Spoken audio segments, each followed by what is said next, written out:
never meant to start a war in my own bathroom. I only meant to try a different shampoo, but that one small switch exposed a life he hid from me.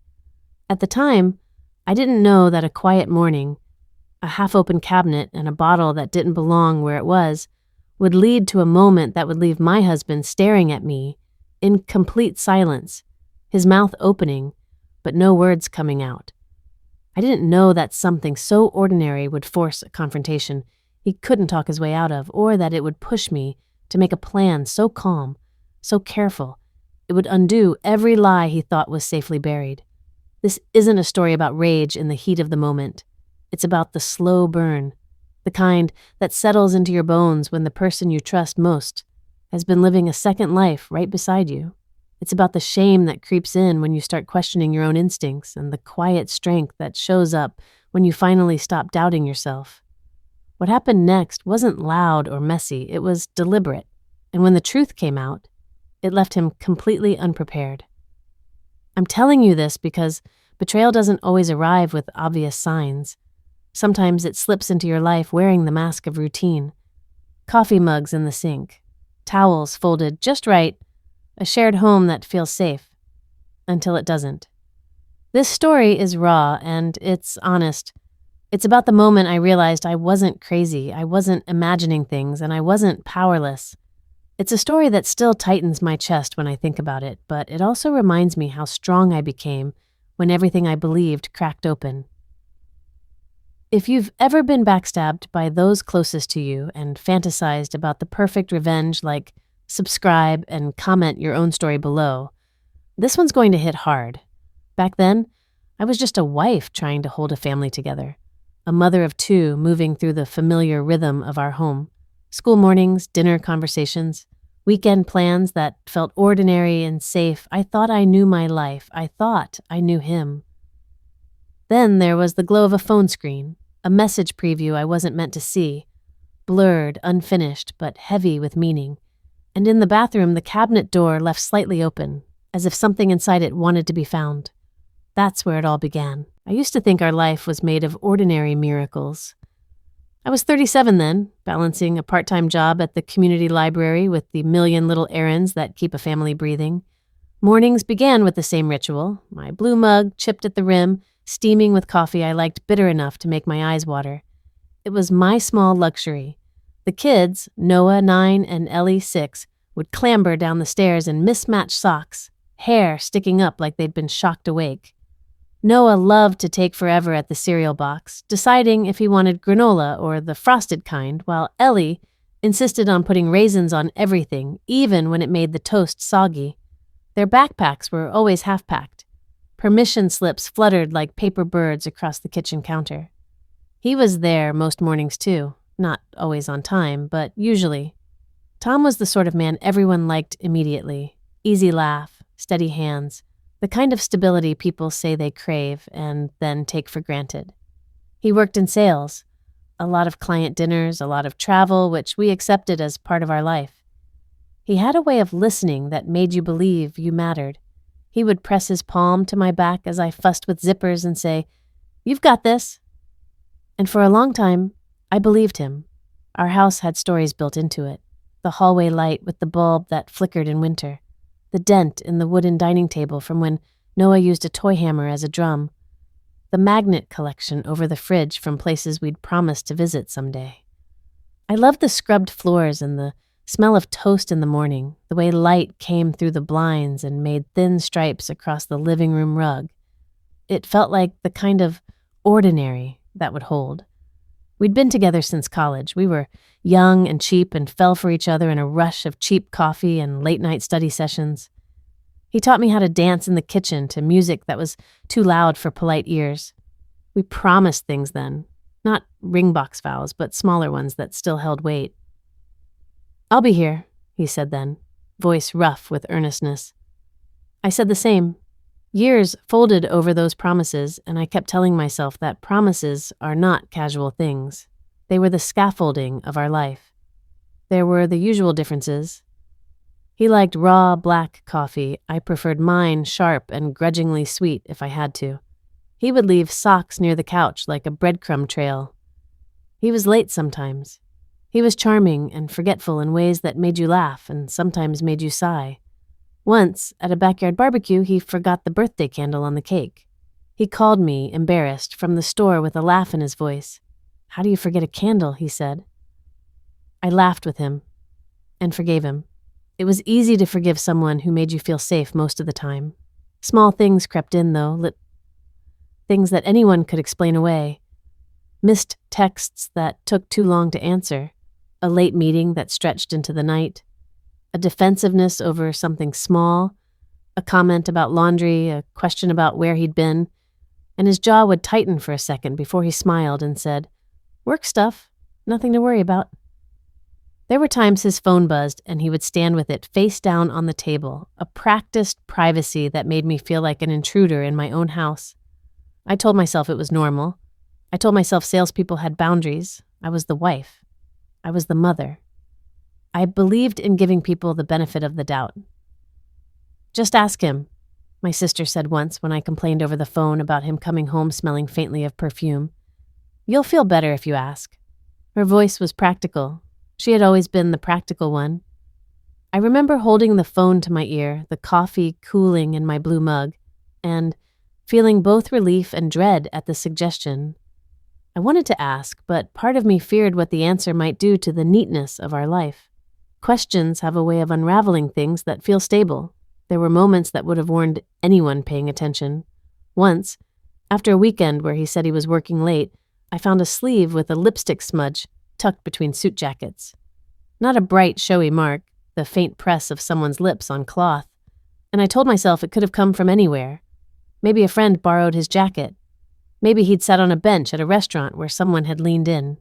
Common sense supplied reasonable stories. I wanted to believe them. I wanted to stay inside the bubble of our family. I folded the sleeve into the laundry basket and let it be. We had friends. Real friends who showed up with casseroles when someone was sick, who waved at school concerts and came over for impromptu pizza nights.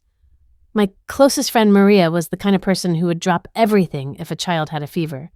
She would call me at odd hours and ask how I was, her voice soft and fierce. I trusted her counsel. We traded secrets over mugs of cold coffee, and she once told me, "If something feels off, trust it." I tucked her words away like a talisman, not ready to use it like a weapon, but grateful for the reminder. I remember one weekend, the kind where the sky was high and there was a light breeze that made the porch swing hum, that he promised a day of family time. We took the kids to the park. He threw Ellie in the air and she giggled like tiny thunder. He played with Noah on the swings until his face was flushed. Later, at home, he offered to make dinner. He made pancakes, all lopsided and too thick, and the kids declared them the best.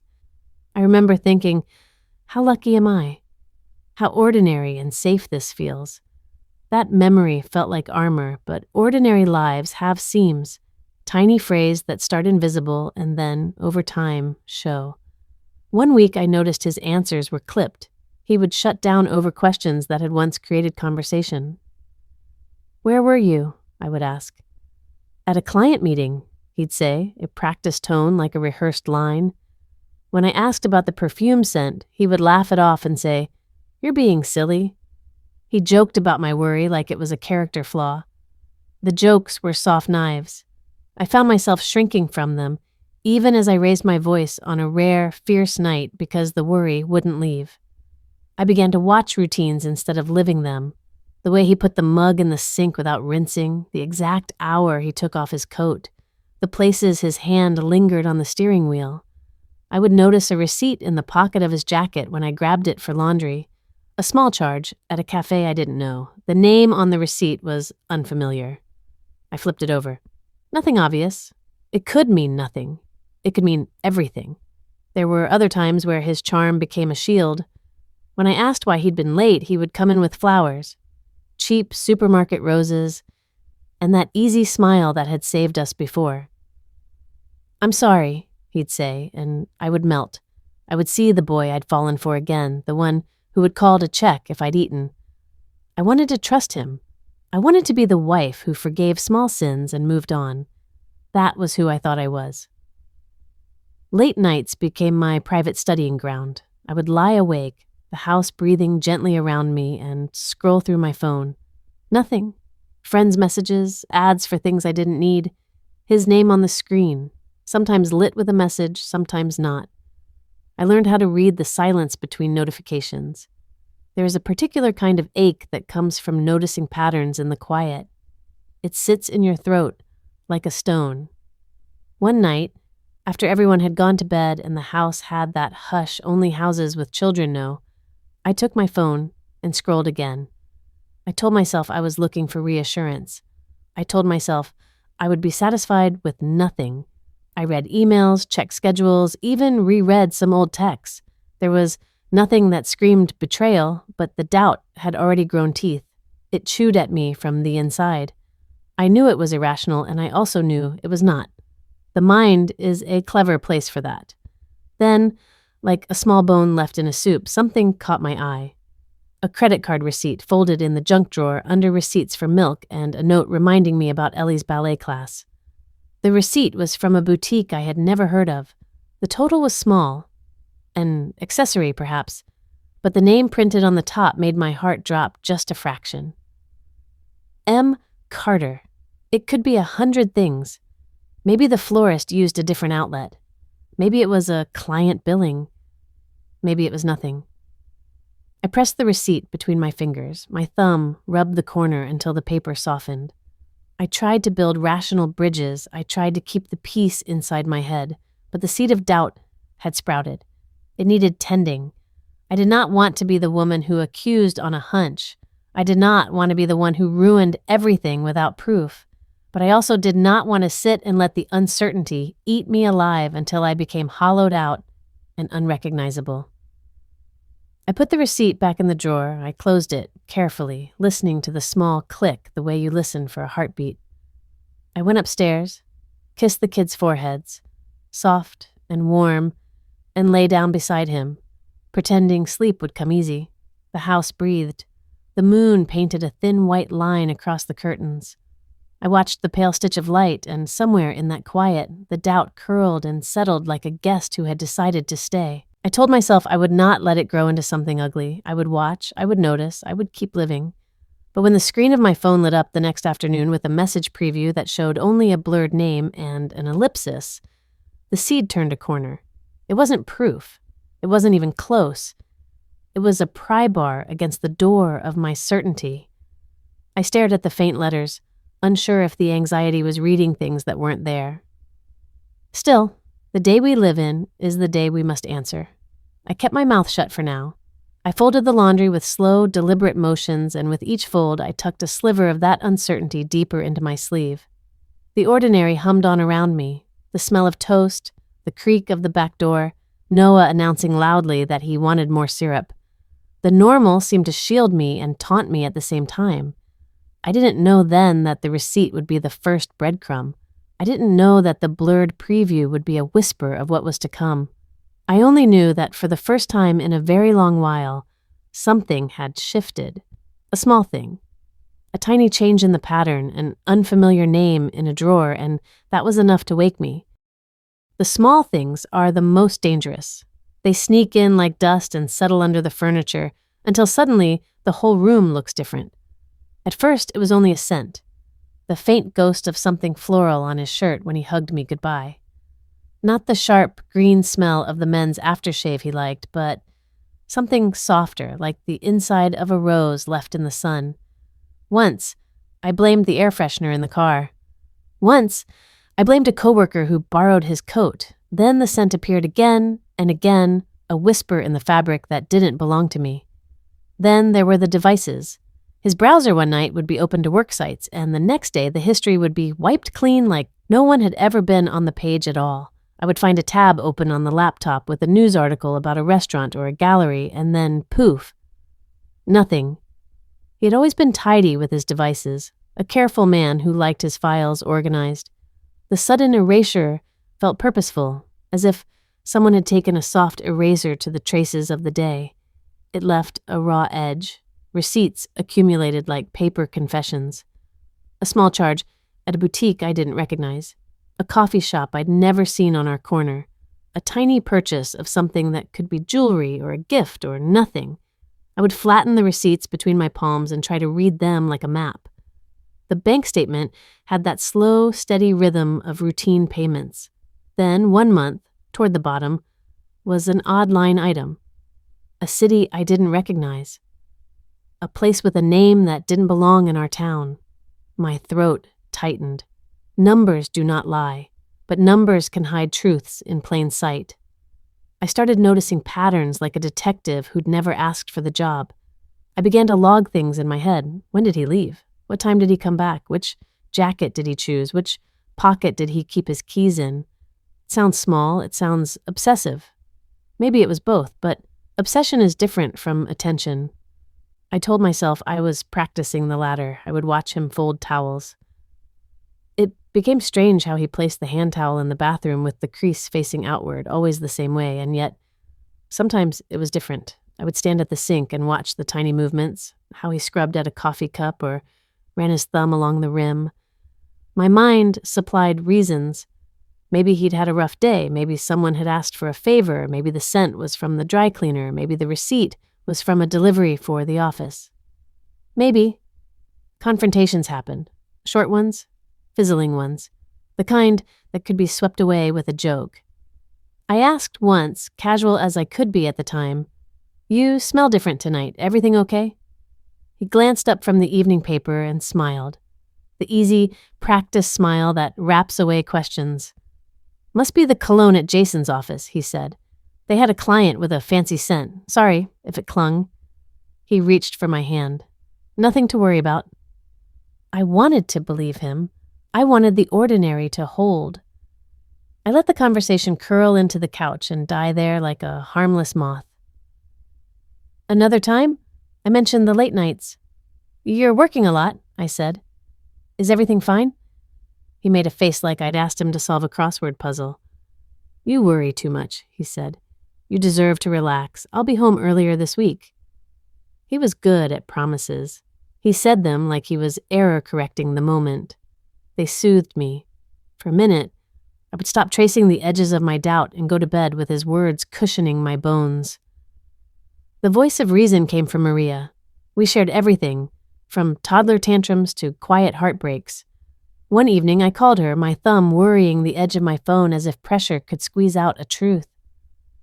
"Something feels off," I heard myself say. My voice sounded small on the line. Rain pattered faintly behind her voice, a comforting domestic soundtrack. "Tell me," she said. Her voice had that steady, no-nonsense cadence I loved. "Be precise. Don't do the feeling thing. Give me facts." I told her the scent, the receipts, the wiped tabs. I told her about the lipstick shadow and the way he'd been so quick to laugh it off when I mentioned it. "Don't accuse," she said immediately, and I could hear the caution in her breath. "If you want to be heard, be calm. Get something. Don't throw words without proof. He'll gaslight you if you let him." Her counsel was clinical and kind. "Document things," she said. "Not to hurt him, to ground yourself, dates, times, receipts. Take photos of anything that looks odd. Save the things that look like accidents. If you have proof, you can breathe clearer. If you don't, you at least won't be carrying a question forever." Her voice made a plan sound like an anchor. I felt shame and relief both at the same time.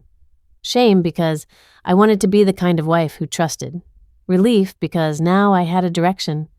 "I don't want to be the crazy one who ruins things on a whim," I told her. "I just want to know what's true." She was quiet for a second and then said softly, "That's reasonable. Start small, keep it legal, keep it sane." What I did was banal and tidy. I kept a small notebook in the junk drawer and wrote dates. June 12th, perfume on shirt. June 15th, wiped browser. June 19th, receipt from M. Carter Boutique. It felt ridiculous and necessary. I tucked the receipts into an envelope and labeled them. I made a folder on the laptop called Errands and dropped screenshots into it. Nothing invasive. Nothing that violated anyone. I took photos of the sleeve with the lipstick mark and saved them in a folder with the date. The act of collecting calmed me. Facts are a balm when your head is full of questions. There were sensory moments that landed like soft punches. Once, leaving the supermarket, I opened the car door and a sweater fell out, as if the garment itself had been loosed by fate. It smelled like perfume, the same inside a rose smell that kept appearing. I held it at arm's length as if the fabric were radioactive. The scent was impossibly intimate. I pressed my face into it and inhaled, and for a moment I felt like a stranger learning the shape of someone else's memory. I folded it and placed it in the trunk. I thought about calling him then and asking, but the words clanged in my throat like unwieldy pans. I took the sweater home and left it in the envelope with the receipts. I did not wash it. I wanted evidence, not erasure. There were voicemails I replayed until the edges blurred. His laughter, caught on an outgoing message because he forgot to silence his phone, sounded different when I listened in the dark. Laughter had always been warm in our house. This was cello deep and private, like someone else's joke folded into his throat. I listened to it at 2 a.m. and felt the house groan around me. That laugh lodged itself under my ribs. I confronted him in small ways that fizzled. "Who is M. Carter?" I asked once, glancing at the receipt I'd folded into my pocket. He shrugged. "A client. Some vendor. Why?" He made the question look like a clumsy joke, as if I had caught a child with a cookie in the cookie jar. "Don't go inventing things," he said, calm, dismissive. I wanted to shove the receipt in front of him and demand answers. Instead, I smoothed the paper back into my pocket and said, "It's nothing. I must be mistaken." Each time I let it go, the seeds seemed to sink deeper. Each non-answer was a small wound that didn't bleed much at the time, but it left a mark. The house started to feel like a stage with props that no longer fit the script. I felt like an actor who had forgotten their lines and was watching the rest of the cast move through a scene that no longer belonged to her. I tried to see things plainly, not with suspicion, but with curiosity. I started to sit in the car sometimes a little longer while he ran into the corner store. I would watch his posture as he walked away. I would watch him on video calls, reading the angles of his smile. Not because I wanted to trap him, but because I wanted to know if the little things I'd noticed were sprigs of paranoia or the tip of something more real. The more I looked, the more the pattern sketched itself in subtle strokes. There were practical steps I took that felt mundane, but were significant. I began to keep a separate envelope for the receipts that looked odd. I would take a photo of his jacket pockets when he went to work, just to remember what had been there. I would make a note when his phone lay face down on the table, the length of time it took to be answered. I even started timing his departures and arrivals like a scientist with a stopwatch and no prize. It is an ugly teacher, suspicion. It makes you precise. Once, when I was cleaning the car, I found a small card folded in the seat pocket. A business card with a name I didn't recognize and a number. The ink was faded from a pocket's warmth. I pressed my thumb into the crease until it softened. My chest clenched. I wanted to call the number like a dare to press and see what happened.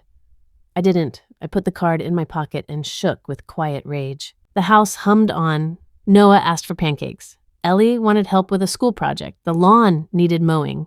I still showed up for the ordinary because that was what mattered most for them. My detective work was done in stolen moments. A quiet corner after bedtime.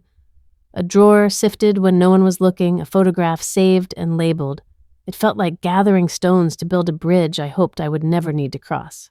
Then, one afternoon, I found an address scribbled on a Post-it tucked under the calendar on the fridge. It was not a client address. It was a street name I didn't recognize. The handwriting was his, quick and familiar. I stared at it until my eyes blurred. This was not a receipt. This was not a bracelet charge. This was something with a place. I ran my finger over the letters as if they were braille that could tell me what to do next. I carried the Post-it to the sink and washed my hands, as if cleanliness could rinse away the feeling. It didn't. The house smelled of toast and lemon cleaner and something else I could not name. My children laughed in the backyard. The ordinary continued to keep its rhythm. I put the Post-it back under the calendar with a hand that trembled. That night, I lay in the dark and listened to the quiet. The facts I had gathered swirled together like a whirlwind of small paper truths. Each one, by itself, might have been coincidental. Together, they made a pattern that filled a page. I pressed my hand to my chest, right where the doubt had rooted itself, and felt my own heartbeat, steady and stubborn. I needed to know, not to punish, to protect myself. I told myself I was being silly when I swapped the bottles. It was a small kindness at first. A sample a neighbor had left on my porch, a bright citrus scent that promised to brighten dull hair. I had been meaning to try something different, to be frivolous in a life that felt lately like schedules and spreadsheets and PTA emails. The bottle was cool in my hand, plastic sweating with condensation from the bathroom steam. Sunlight slanted through the blinds and made the tiles look warm. The morning felt ordinary. The kids were at school. He was supposed to be at a client meeting. I thought nothing of taking one bottle down and placing another back in its spot. It was a small, neat action. Cap pop, squeeze. The shampoo moved slick and pale between my fingers. The citrus smell sank into the room like a promise. I lathered my hair with slow, small movements. Scalp, temples, the fine line where my hair had thinned after 2 pregnancies. And for a moment the world narrowed to the sound of water and the soft slap of suds against my hands. There's a kind of peace in routine. There's also danger in it because peace can hold secrets like a soft palm hides a stone. When I reached for the old bottle to set it back, something snagged under my fingers. Not the smooth plastic I expected, but the edge of paper. It was wedged between the bottle and the wall, folded tight as if someone had pressed it there and hoped it would be forgotten. My fingertips brushed it and the paper slipped partway free. I remember the texture best. Thin, glossy where a fold had been creased and soft where water had kissed the corner. I pulled it out like you pull a ticket from a machine, not yet thinking it was anything more than junk. The paper unfolded. It was a receipt at first glance, familiar block lettering. The store name along the top. My eyes flicked across amounts and dates, but then there was something else tucked into the fold. A small square of paper, folded down so small it could have been a secret in a child's pocket. My hand trembled in that microsecond between curiosity and dread. I smoothed the square open. There was a line of handwriting. Not grocery scribble, not the hurried initials he scrawled on a post-it. The letters were slanted, careful, the kind someone takes when they are shaping a sentence they mean. 3 words. I read them and felt my breath stop in a place I had never known existed. The note said simply, "See you tonight." I stood there, the wet suds cold against my skin, and the bathroom light seemed too bright and too thin. Time condensed. The hum of the fan above my head turned into a distant motor. The house was still. I heard my own breathing like someone else's. The faucet kept dripping. Distantly, a neighbor's dog barked. In slow motion, I sat down on the edge of the tub, the plastic cup for rinsing sliding slightly against the tile. Each small sound had the clarity of a bell. I read the note twice. 3 words. The ink had bled into the fold in one corner, smudged slightly as if it had been hurriedly tucked away. My chest clenched around a thought that was half hope and half grief. Maybe it was from a client. Maybe it was a misdelivered message. Maybe. The word made a house of doubt around my heart. I wrapped a towel around myself and walked out of the bathroom like I was moving through a dream. The house smelled of lemon cleaner and toast. My blue mug sat on the counter, half full and cooling. I remember reaching for it and not being able to lift it. Hands rarely feel stranger than when you are suddenly aware of what they might reveal. He came home later than he'd said he would. The day had blurred into errands, a quick grocery run, a stop at the hardware store, a meeting that ran over. He stepped into the kitchen with the easy gait I had known for years, and for a moment the ordinary choreography of home resumed. He kissed my forehead. He ruffled Noah's hair and asked about a school project as if there had been nothing unusual in the day. Then a small thing shifted. When I asked casually, "Where were you this afternoon?" His smile narrowed a fraction. He reached for a cup and, as he set it down, his sleeve brushed the lip of the envelope in the junk drawer. He did not notice the way my body tightened. I didn't go straight for the confrontation because part of me still hoped I would be silly at the end of it. I asked him, softer, "Do you know what this is?" I set the receipt and the note on the counter like I was placing fruit on a plate. He glanced at them, then at me. For a second, his face was a map I couldn't read. He laughed that automatic laugh that fills space with air to avoid gravity. "Oh, that? Must be from one of the vendors. They leave notes sometimes." He reached for the paper as if to fold it away. His fingers were quick, practiced. You know how chaotic it gets. He said it like a sympathy offer, like a small apology, folded into a joke. I saw him pivot the conversation in the way people with practice do, a step left when faced with a right. "Don't make a thing of it," he said. "We're tired. Let's just have dinner." His voice was steady. He meant to soothe. He had done this before, a soft word, a centered smile, and the world would turn back to ordinary. But the paper on the counter felt like a stone between us. I felt the weight of it. My hands were steady now. I asked again, firmer, "Who wrote 'See you tonight'?" The kitchen seemed to close around us. Objects held their breath. I watched him like I'd finally turned the world's corner and could see its seams. His eyes flashed, and for a heartbeat I saw something that wasn't charm. There was a flicker of something like fear. He swallowed.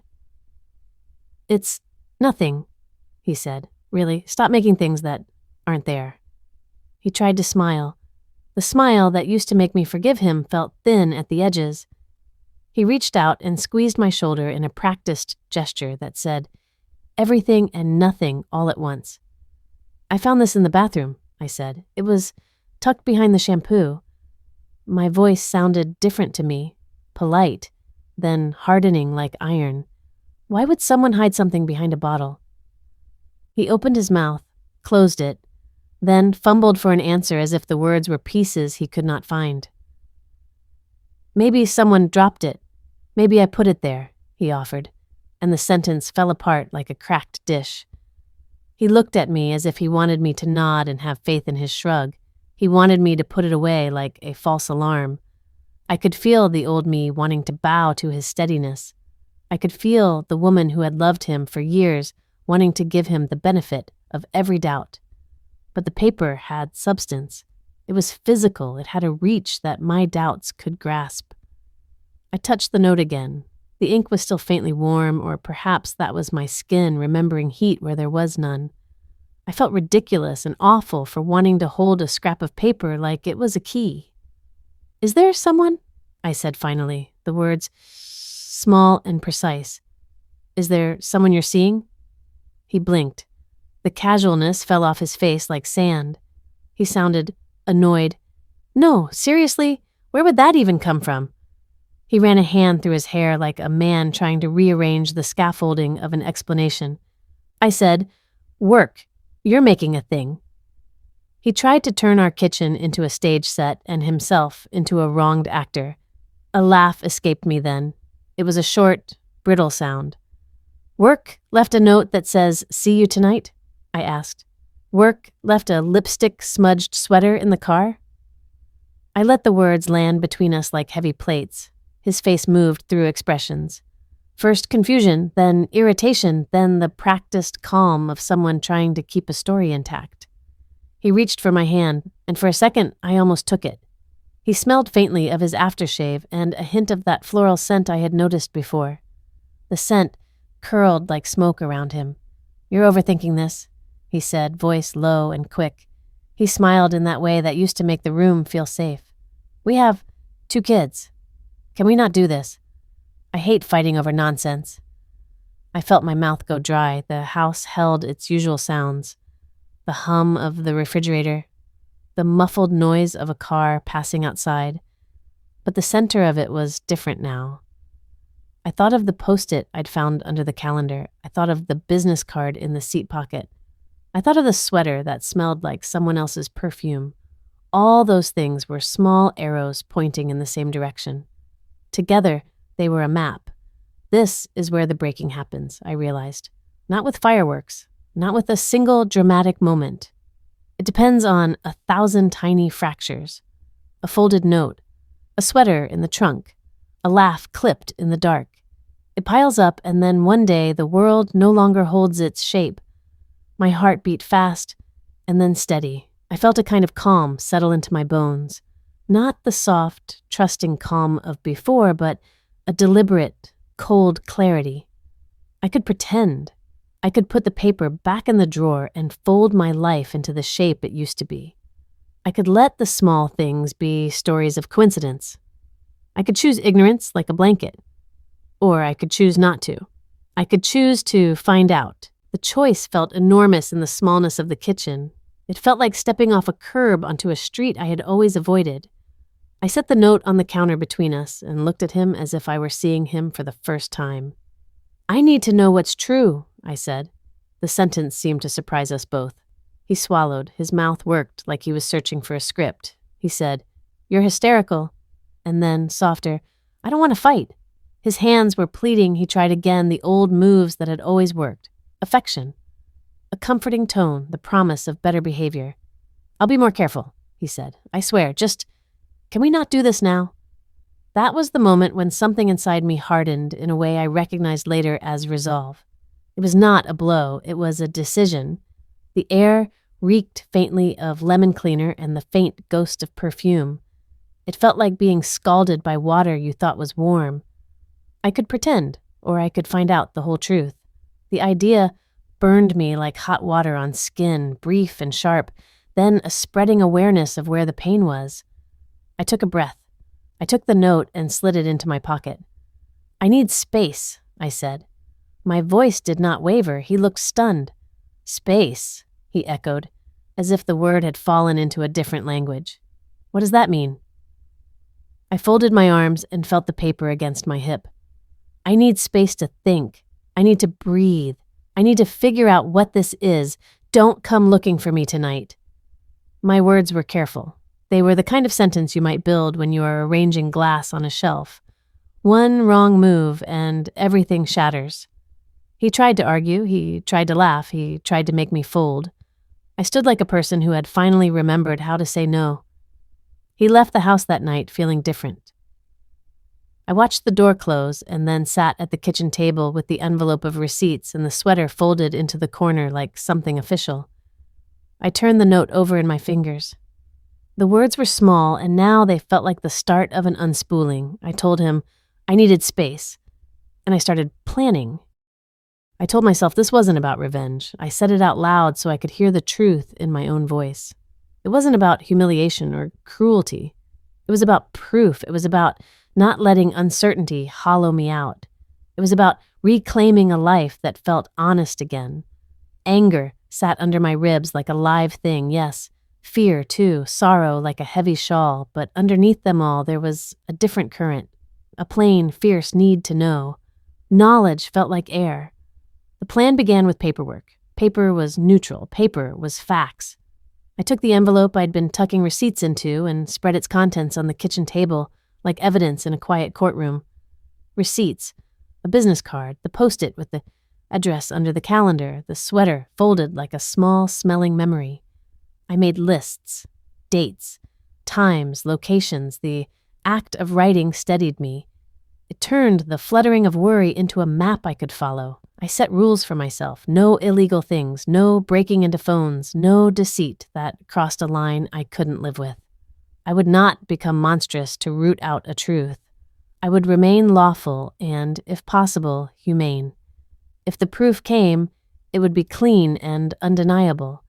If it didn't, I would have to decide how to live with unknowing. But I needed something solid. That was my promise to myself. I asked Maria for help because some things are too heavy to carry alone. She came over with a casserole and a flashlight laugh that made the room feel less like a waiting room and more like a place where two women could be braver than they were alone. I told her everything. The perfume, the receipts, the post-it, and she did not laugh. "You're right to want truth," she said. She put her hand over mine and said, "We'll do this the right way." She meant it, and in that small, fierce handshake we made a pact. Gather, observe, and don't break the law doing it. Our first tests were small and deliberate, not traps meant to wound, but measures meant to provoke a reaction. I tied a thin ribbon on his favorite jacket in a spot he would notice. A ribbon I bought at the craft store, harmless and obvious. I left it where he'd see it and watched for the way he'd move around it. It felt petty when I tied the bow. It felt necessary when he walked past it and paused, finger skimming the knot like a man checking a seam. He never mentioned it. He went to work with the ribbon still looped. That silence told me more than 1,000 words could. I sent a text from a disposable number that said something innocuous. "Hey, are we still on for tonight?" I watched his reaction not by breaking into his phone, but by watching what he did publicly. He checked his phone fast in the car. He frowned. He typed and deleted. He walked into the grocery store and spoke softly to a colleague by the coffee aisle. I took notes. I traced the arc of his behavior like a scientist, not yet ready to name the phenomenon. These were humiliating acts in their smallness, like taking a temperature in private, but they were measured, legal, and honest to my promise to myself. We did quiet stakeouts that were nothing like the movies. I sat in my car at the park while he took a quick errand I'd asked him to do. I watched from a distance and noted how he spoke to the barista, how his shoulders slumped, how his laugh landed. I did not follow him into private spaces. I only observed what was visible to the world. Watching from afar made me feel ridiculous and precise all at once. It also made me feel less alone. Mariah would meet me afterward for coffee, and we would exchange notes like conspirators. Except our conspiracy was to uphold my dignity. The smell of perfume kept returning like a chorus. Once, a sweater that smelled like someone else's morning was accidentally left in the trunk. Once, a voicemail captured a laugh that cut differently. These sensory things are small and subjective, I knew, but they were threads. The task was to weave them into a rope that could bear weight. Phase 2 was collecting proof, tangible items that could not be easily dismissed as coincidence. I did not want anyone lied about my motives, so I sought things that would stand on their own. That meant more patient, careful work. I scoured shared devices for accidental syncs. He had left his tablet on the coffee table, and one afternoon it opened to a cloud album we both used. There, in the grid of photos, was an image that stopped me where I sat. A picture of him and a woman I didn't know, cheek to cheek, too intimate for a business association. It was not hidden. It was not stolen. It had been synced, uploaded in the way devices do when someone forgets to set a privacy setting properly.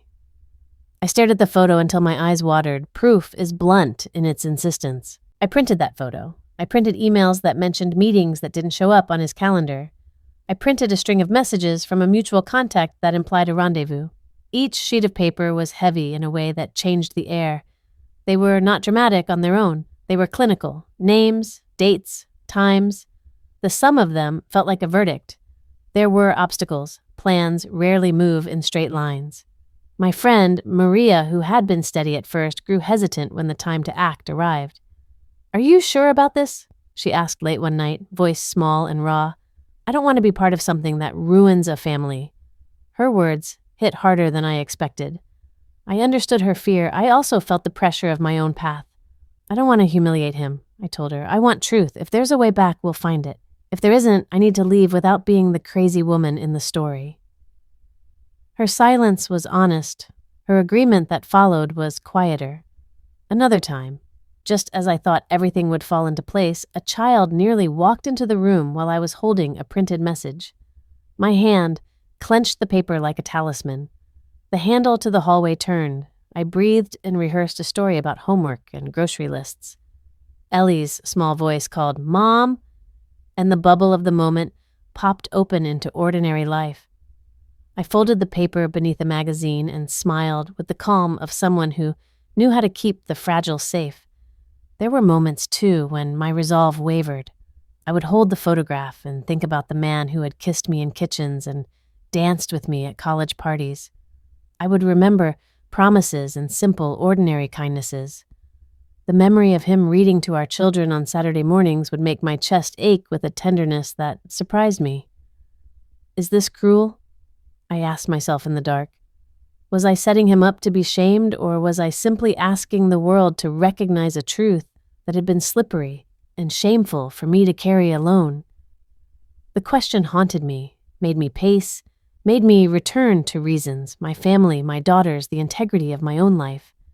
I talked to him, phrased like a woman learning to be a lawyer at home. "I need you to be honest," I said on a Tuesday when the light was honest through the curtains.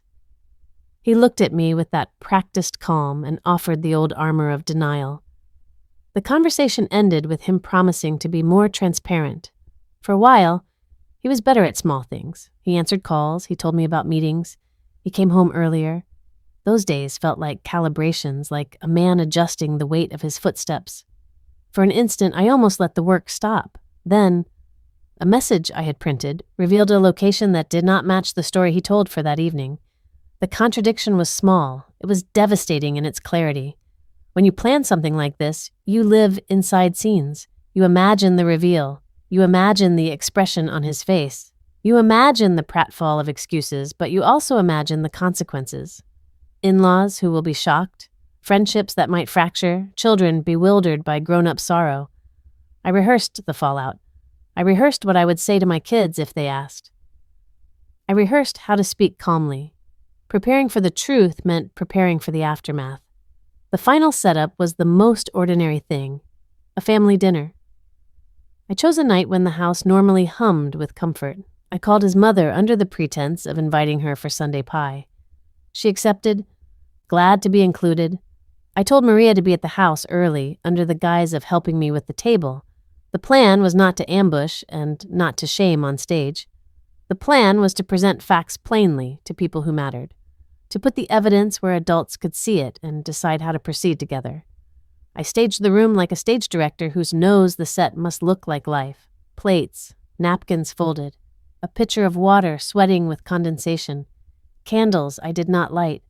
The printed photo sat inside a manila folder on the sideboard between the salad bowl and a stack of plates, innocuous until opened. The receipts were in an envelope.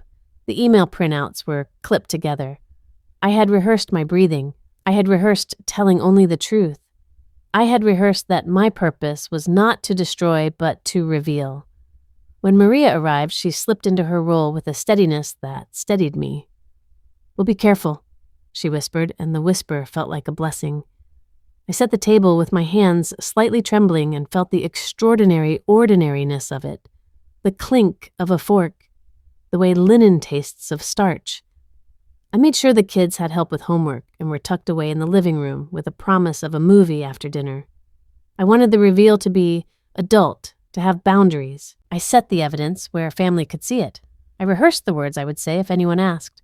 I practiced the line that would be true and brief. I found these. Simple, factual, not theatrical. I did not want a circus. I wanted a conversation. I stood back and breathed. The night smelled of roast and lemon zest. My hands found the weight of a napkin and smoothed it like a talisman. This was not performing. This was choosing. I had chosen transparency over illusion. I had chosen the mathematics of truth over the murky arithmetic of doubt. I set the table. I set the trap. I ate my last bite of pretending. I remember the room like a photograph taken in slow motion. The lights were low. The plates glinted. The kids were in the living room with a movie humming quietly, small, secure noises that felt like the life I wanted to protect. My mother-in-law sat where she always did, a napkin folded on her lap. Maria sat beside me, fingers pressed tight to her own cup. He stepped in at the last minute, as he always did, with that casual grin that had once warmed me like sunlight. For a heartbeat, everything looked like every other Sunday. I set the manila folder on the sideboard between the salad bowl and the stack of plates. It was plain, unremarkable. It looked like a file someone would bring to a meeting. I did not theatrically slap it open. I did not shout. I slid the folder toward the center of the table with my hand steady, and then, with a voice that surprised me for being quiet and clear, I said, "I found these." The sounds of eating slowed. A fork paused midway to someone's mouth. A cup clicked softly against a saucer. The house seemed to hold its breath. My husband's face changed. In one piece, it drained of color, then tightened, then went blank as if someone had lifted the film of habit from his eyes and left them raw. The moment his mouth opened, The light caught the tremor of his lower lip. He looked like a man who had found a place he'd once walked through and realized the furniture had been moved. I started with the facts. I placed the printed photo on the table where everyone could see it. I did not narrate with fury. I spoke like a woman reading a report. This image was on a device that syncs with our home account, I said. These emails reference meetings that weren't on the calendar you gave me. I set the receipts next. Neat little stacks, dates aligned like rows of tiny accusing teeth. I laid out the post-it with the address and the note that had said, "See you tonight." Each sheet was a small, quiet object. Together, they spoke with the bluntness of proof. He tried to speak. He tried to inhale a story that would make everything softer. His first words were clumsy, a combination of surprise and rehearsed denial. It's not what you think, he said, and then, when the room's silence did not let him finish, he repeated, "It's not..." His voice whined toward explanation but came out shattered. He stammered, reached for phrases, then smoothed them into half-sentences that fell apart. "It was a client. It was a meeting. You're misreading..." He looked at me as if I were the stranger making accusations across a table we once shared. My mother-in-law folded her hands so tight, the knuckles shone. She had always believed in decorum. She had also believed in the man who'd been her son for decades. Her face was a map of confusion and trust and the dawning of something like grief. Maria's jaw worked a few times, and she swallowed. The kids didn't come in. They were where I'd arranged, unaware. Thank God for small protections. I let him try. I let the words roll out and watch them fail. Lies have a kind of thinness you can feel when they are spoken in front of their own proof. He tried to point to work, to the chaos of sales life. He tried to rearrange dates in his mouth like loose change. He tried to make excuses about the photo. It was a conference, he said at one point, as if proximity could erase intimacy. He spoke quickly, as though speed could speed away responsibility. When he faltered, I said only what was true and plain. "These are not the kinds of things that are misread," I said. I didn't shout. I didn't wag fingers. I let the evidence do the heavy lifting. My voice was short. The power in a calm sentence surprised him more than any raised tone would have. I could have screamed. I could have lit the table with accusation. Instead, I chose clarity. He began to stammer, then to beg, then to stare. The man who had once told me he'd always be here for the kids looked suddenly smaller than the role he'd been given. I watched shame bloom across his face in stages. First confusion, then denial, then a pale, raw embarrassment that can only come when the room's mirror refuses to be kind. He tried to rearrange the narrative by offering apologies and promises and tiny, practiced acts of contrition. I had heard those sounds before. They had smoothed over other things. They did not hold up to paper and pixels. His mother's eyes filled and she reached for his hand as if to anchor him. Family fractured in real time there at the table. Phones that had been kept face down now faced up. The glow of small screens reflected in coffee. A cousin whispered into a napkin. The kind of accountability that exists inside a small family began to take shape. Questions asked, explanations sought, emotions catalogued. People did not shout. They asked for truth. "Is this true?" his sister asked, voice thin. He could not answer with more than a sound. Consequences were not immediate like scenes in movies. They formed methodically, like frost spreading across glass. He left the house that night, not in dramatic flight, but in the quiet, shuffling manner of a man who knows something essential has been removed from under his feet. His mother sat for a long time after he left, hands folded on her lap, eyes shiny and unfocused. Maria pulled her arm around me, a small human brace. We did not celebrate. There was no gloating. There was only a hush so deep it reverberated. In the days that followed, things were methodical. The first practical step was separation of space. Closets were split. His coats were moved to one side of the wardrobe, my things to the other. I changed passwords not to be punitive, but to reclaim privacy that had been breached by omission and secrecy. The kids' rooms remained sacred, untouched by the adult mess. We arranged who would take them to school. We planned dinner logistics like civil engineers planning a bridge. Careful, detail-oriented, designed to protect the kids' routine. We spoke to professionals not because we wanted to dramatize, but because adult problems deserve adult structures. We asked about counseling, for the children, for us, an option for him if he chose. We spoke with a financial advisor to understand what separation might mean practically to ensure children's lives continued without disruption. I won't pretend legal forms didn't cross my mind. They did. But at first they were only papers to hold in my hand while I breathed. We did things with dignity because dignity is what steadies a frightened child and what anchors a parent who must remain calm. There were small scenes of devastation. I found a box of old notes in the glove compartment of a car that showed a string of apologies I had received for earlier forgettings, folded like paper boats and saved for a better time. I read them and felt odd tenderness mixed with anger. It is possible to grieve tenderness and betrayal at the same time. It's messy. It's human. I cried at odd moments. In the shower, in the car park, in the kitchen with the kettle whistling like a small hot thing. And then I would pull myself together because children needed breakfast and there was math to be done and life to be kept functional. People asked questions, friends were careful. Some drifted away, uncomfortable with conflict.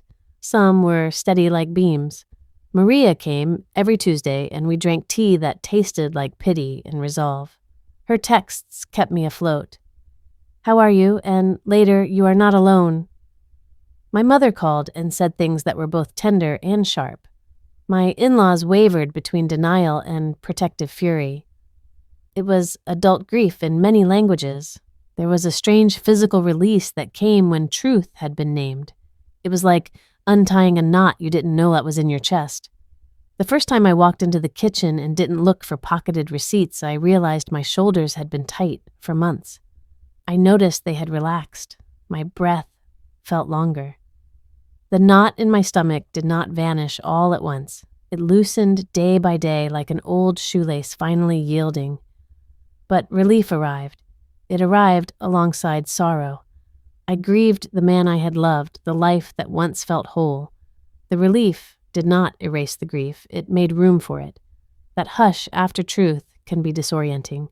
You expect triumph to look showy. Instead, it felt like quiet accountability. Accountability asked for apologies, for explanations, and for work, not for theatrical punishment. I learned that exposing a lie is not the same as revenge. I wanted him to understand the harm he caused.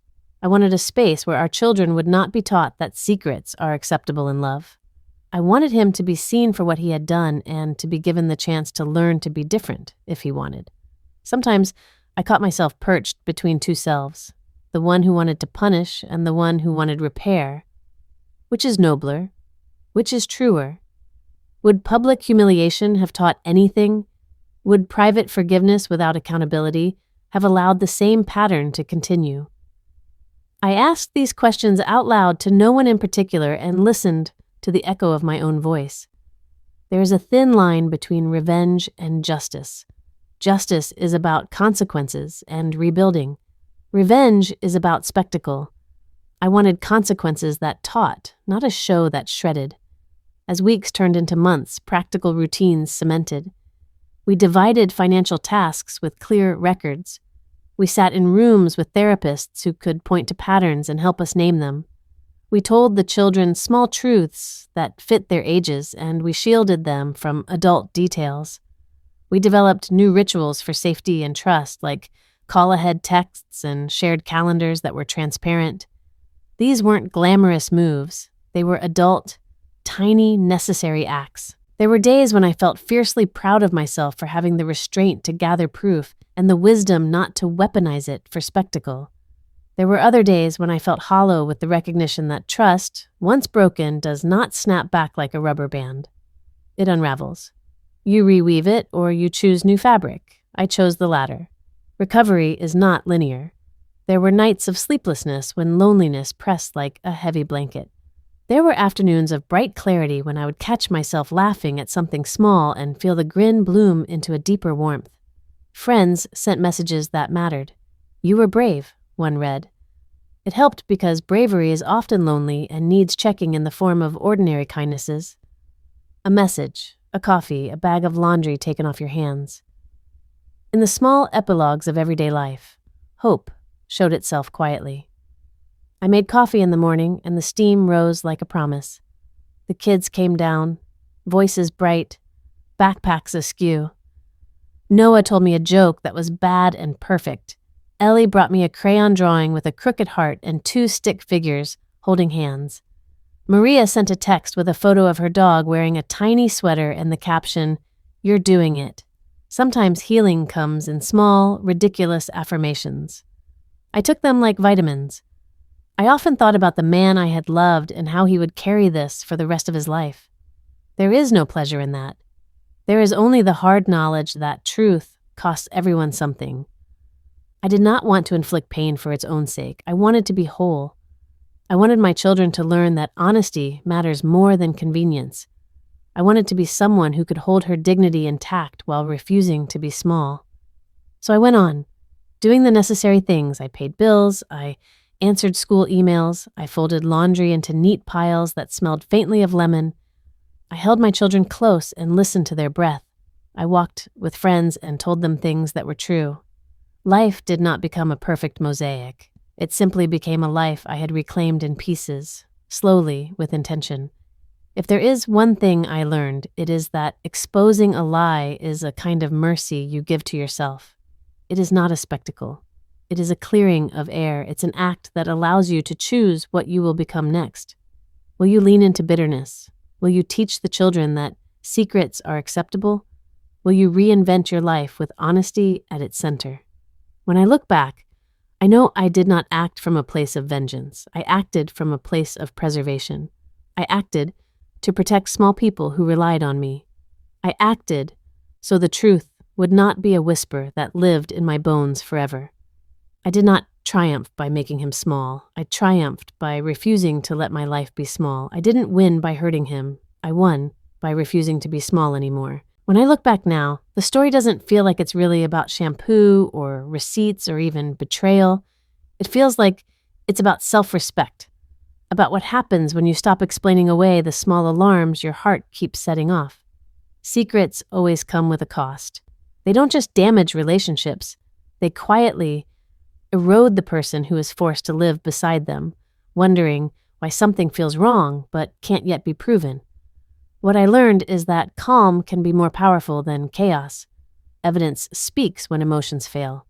I didn't need to scream to be heard, and I didn't need to destroy to be free.